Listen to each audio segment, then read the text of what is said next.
So this is a short video upon the management of a paralyzed face. It goes upon by the introduction of this particular facial nerve palsy and the scientists who are involved in it. Yes. Introduction. Facial nerve paralysis is a distressing and disfiguring condition because of the loss of facial symmetry and expression both at rest and during voluntary movement. So it is important because even at rest we communicate something, and during voluntary movement also the facial muscles help. It is inhibited by the facial nerve paralysis. Resting tone and coordinated movement of the muscles of facial expression not only convey the aesthetics of the face but facilitate verbal and non-verbal communication. Aesthetics, verbal and non-verbal communications are the important parts of the facial nerve function. Consequently, these patients have a tendency to avoid social interactions and may retreat from society altogether. In congenital or early onset facial paralysis, the child's psychosocial development may be severely compromised. In addition, the loss of normal ocular and oral function can result in corneal exposure keratitis, epiphora, and difficulty with speech and alimentation. Collapse of the internal nasal valve may create respiratory difficulties. The specialized functions of taste, hearing, and lacrimal gland secretion may also be impaired. So taste by cara tympani, and as you know, the hearing related to your particular the stapedius and lacrimal gland related to greater superficial petrosal nerve, all and secretions all are impaired because of facial nerve. Facial paralysis therefore results in a combination of functional and aesthetic concerns often associated with profound psychosocial difficulties. So they are not only psychological, social, functional and aesthetic concerns. There are many etiologies underlying congenital and acquired facial paralysis. The reconstructive techniques currently practiced are relatively few. The management of the patient depends more upon the duration and extent of paralysis than its cause. Duration of the paralysis like acute and chronic, and extent of paralysis based on the House-Brackman grading of facial nerve paralysis. The management plan is therefore based upon a thorough assessment of individual requirements and motivation, general health, their suitability for operative intervention. Okay, motivation, general health and suitability for operation. The multidisciplinary team consists of plastic surgeons, neurosurgeons, neurologists, oncologists, otolaryngologists, ophthalmologists, psychologists and physiotherapists. So we ENT stand over here, and it is a teamwork. It means more we, and it is related to all these people, not a single man's job. Terminology. Paralysis means complete loss of muscle movement, whereas paresis is a partial loss of weakness. Palsy refers to both paralysis and paresis. The terms are used interchangeably. Palsy is a vague terminology. As you know, paresis is partial loss, paralysis is complete loss of movement. History of surgery for facial palsy.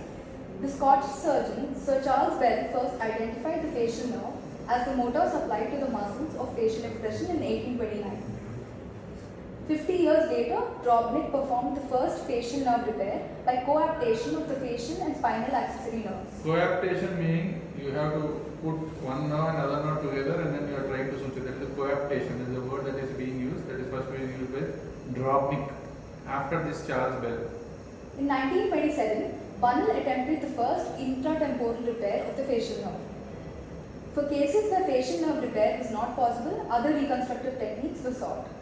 In 1971, Thomson reported the first series of non-vascularized muscle transplants for facial paralysis using the palmaris longus and extensor digitorum brevis So muscles. these are non-vascularized. There is no blood supply for them, but they are just muscle transplants by Thomson, by palmaris longus, which is in the particular forum, and extensor digitorum brevis.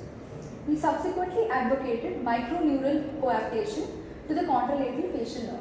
So contralateral facial nerve, other side normal facial nerve is taken, and microneural coaptation, that is at a microscopic level, you are coaptating them. So for that he used this particular contralateral facial nerve.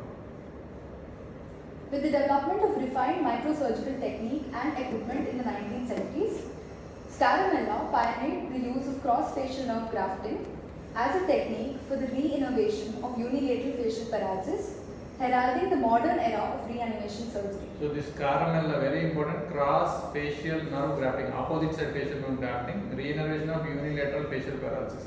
So other facial nerve is used towards the facial paralysis side, and it is a modern era of the reanimation surgery. Harry et al. Described the first successful use of vascularized free muscle transfer for facial reanimation using the gracilis muscle to reproduce a smile in the 1970s. So gracilis, that is along sartorius gracilis semitendinous, he used this Harry, he used the vascularized free muscle transfer. So free muscle transfer, so for the reconstruction of smile.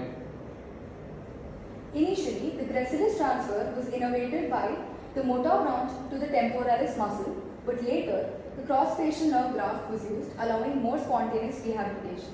So gracilis muscle was helped by means of motor branch to temporalis muscle. So that is motor branch of temporalis muscle, that is one of the muscles of mastication, as you know, the fifth cranial nerve. And Today, free tissue transfer remains the gold standard of facial reanimation surgery, yielding excellent and reproducible results. free tissue transfer being the best nowadays, of course. The latest thing is like an Android phone, it is a free tissue transfer. In 1982, Terzius and Manteklor described the dual innovative pectoralis minor transfer, making use of two separate cross-facial nerve grafts to improve the independent motor control for eyelid closure and lip elevation. So pectoralis minor being used for cross facial nerve graft by Terzius and Manteklor. Okay. Although the technique has proved less useful than first anticipated, Manteklor also described the mini transfer of a thin segment of the gracilis as a means of reducing the bulk in the cheek without compromising muscle power or excursion. So mini transfer of gracilis by once again Manteklor. Next. Free muscle transfer with cross-facial nerve grafting is normally a two-stage procedure with at least 6 months between operations. Two-stage procedure with 6 months gap in between with the cross facial nerve grafting and free muscle transfer. Recently, interest is again focused on single-stage procedures, making use of a variety of donor muscles with long nerves that obviate the need for cross-facial nerve grafting. Okay. Although reconstruction of the smile remains one of the greatest challenges in facial paralysis surgery, its other manifestations must also be addressed. A number of adjunctive techniques have been developed to correct brow ptosis and eyelid closure, and a variety of static procedures are designed to achieve facial symmetry at rest for those patients unable or unwilling to undergo free muscle transfer. So there are two types of procedures like static and dynamic procedures. These static procedures, they help at least to achieve facial symmetry, if not the smile, for those people who are not willing to undergo free muscle transfer. So they are going for static procedure. And brow ptosis and eyelid closure also very important things to be addressed. And smile by means of our zygomaticus major muscle, which is very important.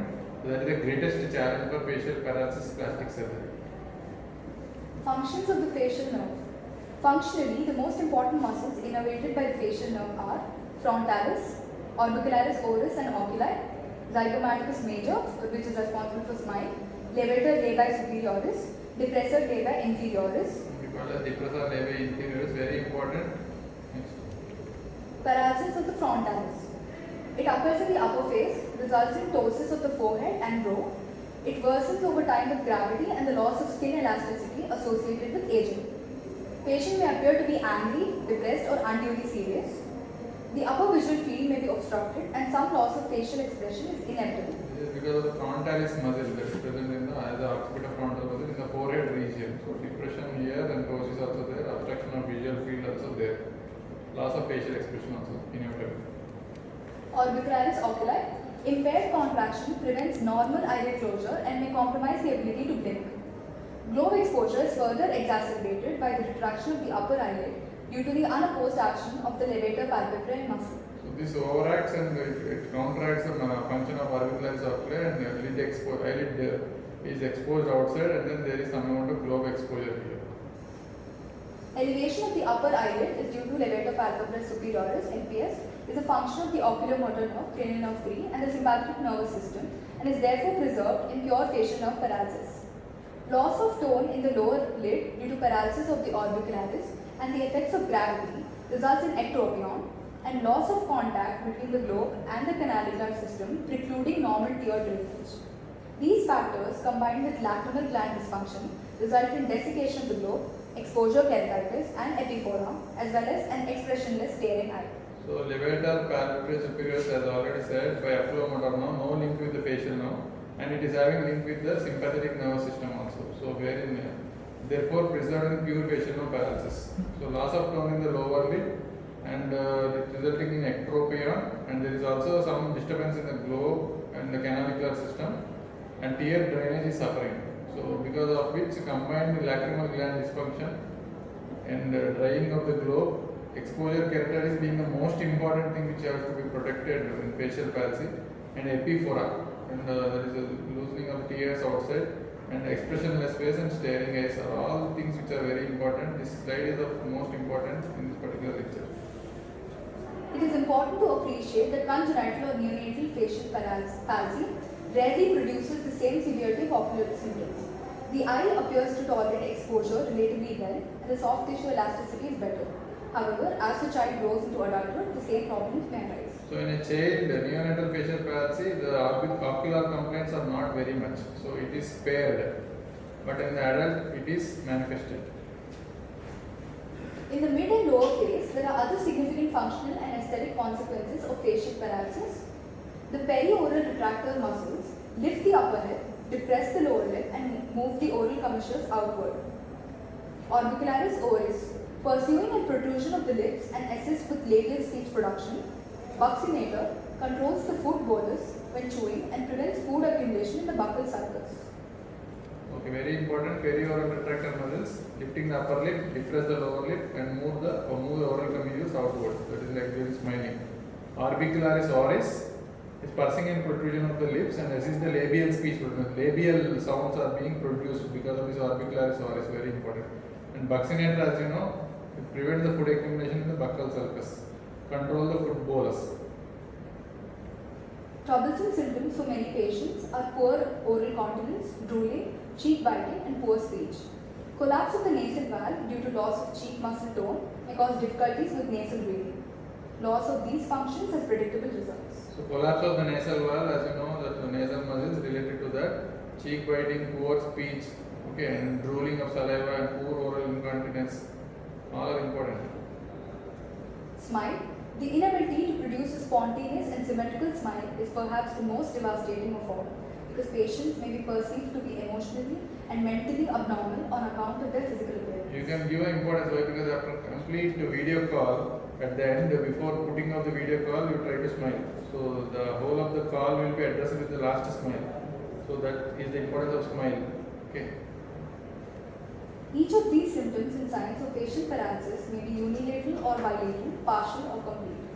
Although unilateral facial paralysis is far more common, the bilateral condition is functionally more severe and leaves the patient totally devoid of facial movement and expression, even though the face is relatively symmetrical at rest. So bilateral is more devastating. Why? Because it may be at rest okay, but when it tries to move, there is no movement at all. Like Parkinson's face. Okay.